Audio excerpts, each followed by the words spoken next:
Assalamualaikum warahmatullahi wabarakatuh. Apa kabarnya anak-anak yang saleh dan salehah? Ya, mudah-mudahan tetap sehat dan tetap semangat ya. Jangan lupa untuk selalu bahagia.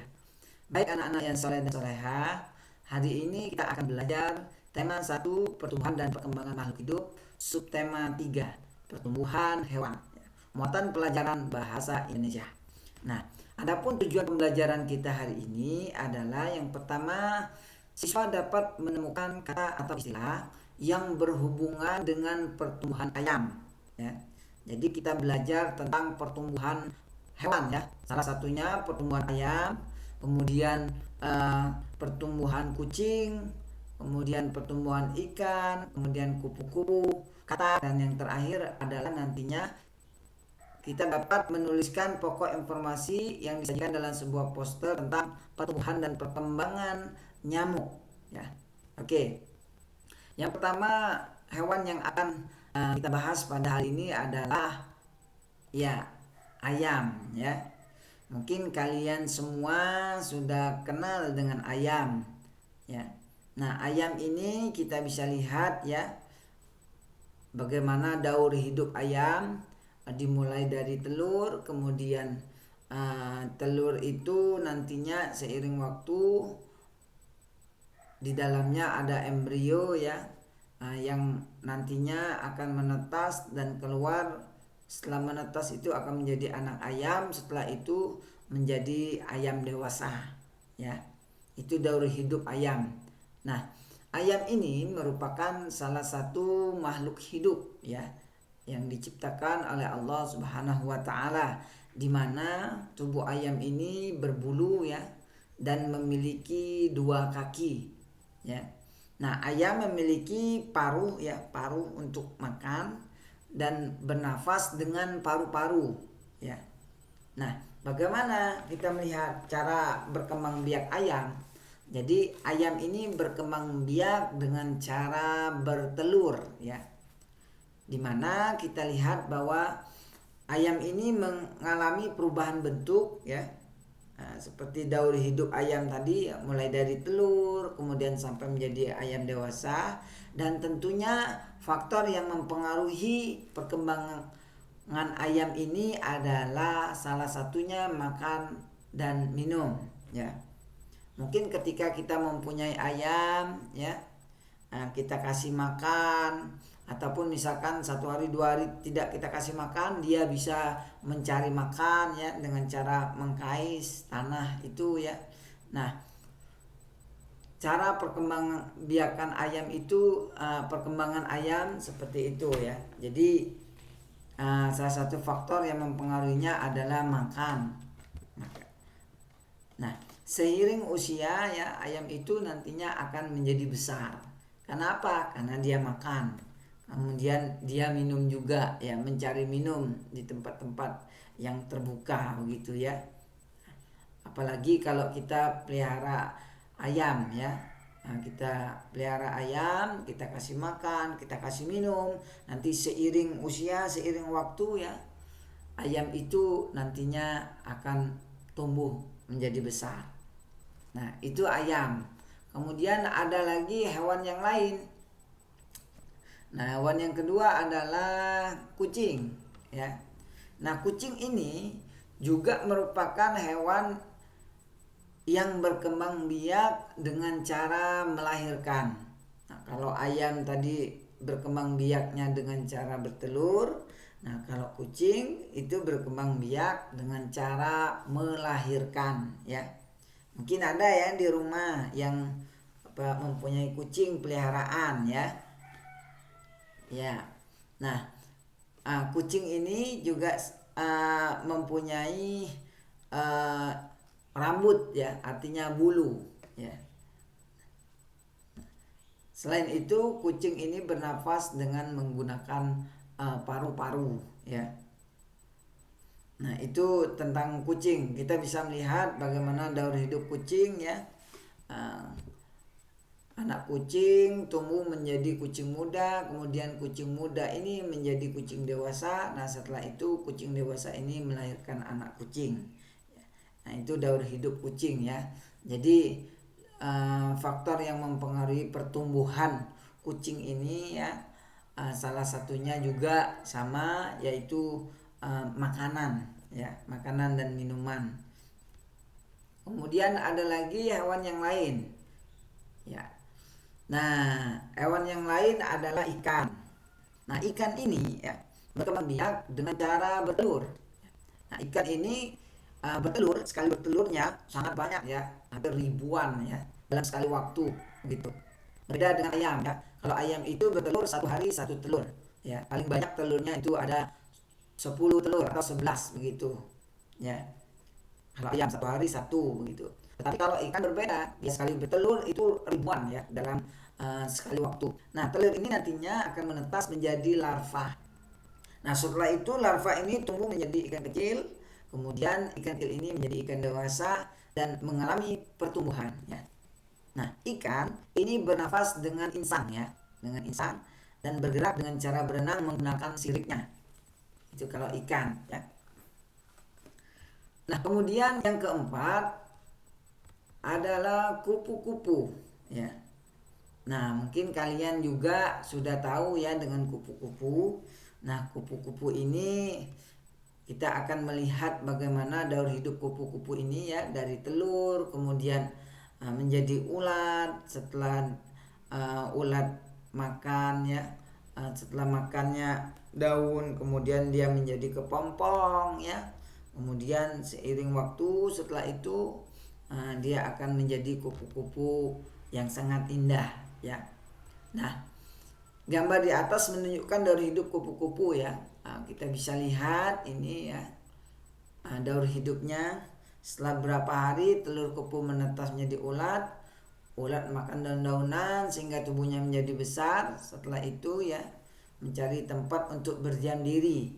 Nah, kalau kupu-kupu nih kalau dia sudah makan ya, makan ulat sudah banyak, dia udah tumbuh menjadi besar, dia mencari tempat untuk berdiam diri dan membentuk kepompong.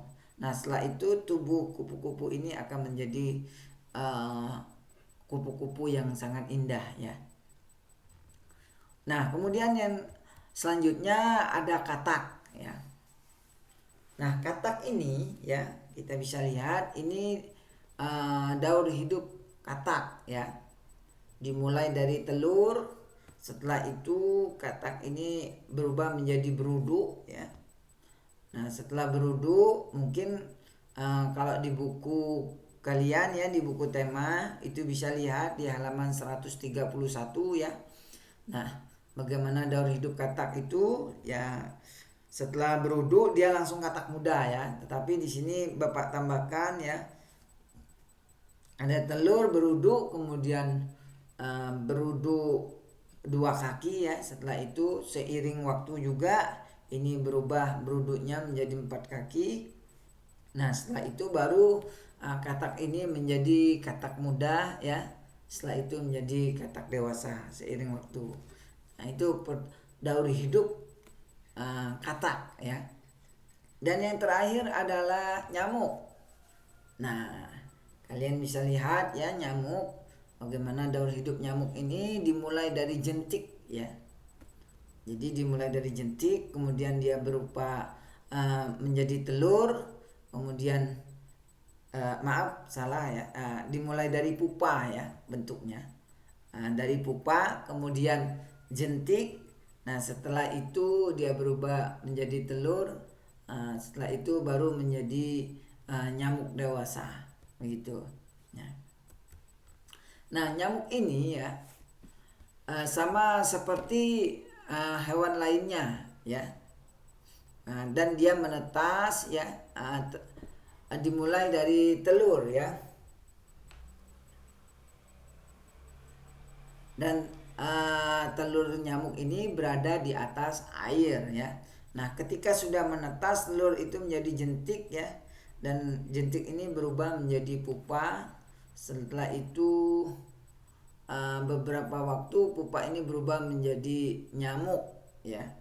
Nah, ini tahapan perkembangan nyamuk berlangsung sangat cepat ya, dan terjadi pada media air.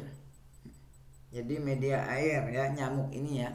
Nah, yang sangat berbahaya adalah bahwa beberapa nyamuk itu dapat menjadi penyebar penyakit yang sangat mematikan.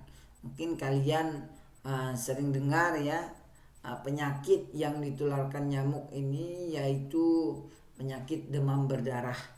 Jadi penyakit demam berdarah ini dimulai dari nyamuk yang menggigit kita, begitu ya, yang sangat berbahaya sekali. Nah, penyakit demam berdarah ini dapat mengakibatkan kematian pada seseorang ya. Selain demam berdarah juga banyak lagi penyakit lain yang ditularkan oleh nyamuk ini ya. Nah, apa salah satu penyebab berkembangnya nyamuk ini? Yaitu banyaknya genangan air. Nah, karena ada di media air ya, genangan air ini yang menyebabkan nyamuk ini berkembang biak ya. Ya, dia berkembangnya nyamuk begitu cepat ya. Nah, caranya membersihkan lingkungan serta membuang benda yang sudah tidak dipakai agar tidak dijadikan tempat perkembangbiakan nyamuk ya. Nah, karena kenapa? Mungkin misalkan kita mempunyai bak mandi ya. Nah, bak mandi itu harus sering kita kuras ya. Itu minimal 2 hari atau 3 hari sekali kita menguras bak mandi, karena nyamuk ini nanti dia akan bertelur ya, dan telur itu akan menetas ketika dia berada di air.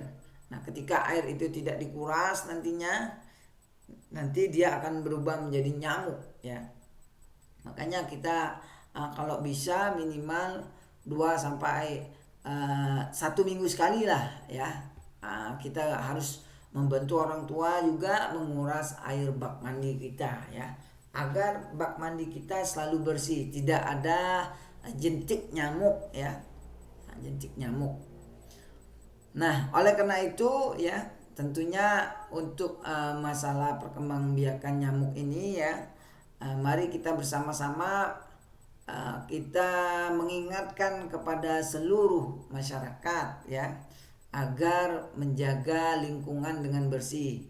Jangan sampai nanti kita misalkan sehabis makan, apalagi makan makanan yang ada wadah, misalnya ada tempat plastik begitu ya, kemudian kaleng ya, setelah kita makan kita buang sampah sembarangan misalkan, nanti setelah itu ada hujan ya, hujan itulah yang nantinya tempat sisa makanan kita tadi akan tergenang air. Nah, tempat-tempat sisa tergenang air inilah yang nantinya nyamuk bisa bertelur di situ ya. Makanya kalau kita makan makanan yang sifatnya ada wadah tempat begitu ya, kemudian ada plastik, buanglah sampah kepada tempatnya. Untuk apa? Untuk menjaga jangan sampai nyamuk nanti bersarang di wadah yang ada genangan airnya ya. Nah, oleh karena itu mari kita bersama-sama ya mengingatkan masyarakat agar menjaga lingkungan, yaitu melalui poster. Nah, bagaimana contohnya poster ini? Nah, ini kita bisa lihat ya, contoh poster. Bagaimana membuat poster itu ya? Kalian bisa lihat itu poster itu di halaman 138 ya. Bagaimana membuat poster? Jadi kita tahu ya, membuat poster ini perilaku hidup bersih dan sehat pangkal rumah tangga yang sehat. Ada kita bisa melihat, kita cukup membuat di kertas karton ya, dengan kata-kata yang sedikit menarik ya, seperti itu. Kemudian kita tempelkan gambar-gambar di karton itu. Nah, ini salah satu perwakilan agar supaya kita menghimbau kepada masyarakat, kita nempel karton di tempat-tempat umum ya, dengan gambar, rajin berolahraga, kemudian membersihkan genangan air, menguras bak air, kemudian makan makanan yang sehat ya. Kemudian di situ kalau misal kita ada rasa-rasa sakit, kita berobat ya. Nah, lebih baik kita mencegah daripada mengobati ya. Nah, kemudian jangan lupa untuk selalu lagi mandi sikat gigi ya. Untuk apa? Menjadikan perilaku hidup bersih dan sehat sebagai gaya hidup kita. Nah, begitu kita membuat poster. Jadi dengan tempel gambar, kemudian ada kata-kata sedikit yang menarik ya. Jadi masyarakat melihat poster yang kita tempel di karton itu tertarik untuk menjadikan perilaku hidup bersih ya. Oke, Ananda yang soleh dan soleha, mungkin untuk hari ini kita cukup ya pembelajaran kita, mudah-mudahan bermanfaat. Dan Bapak akhiri, wassalamualaikum warahmatullahi wabarakatuh.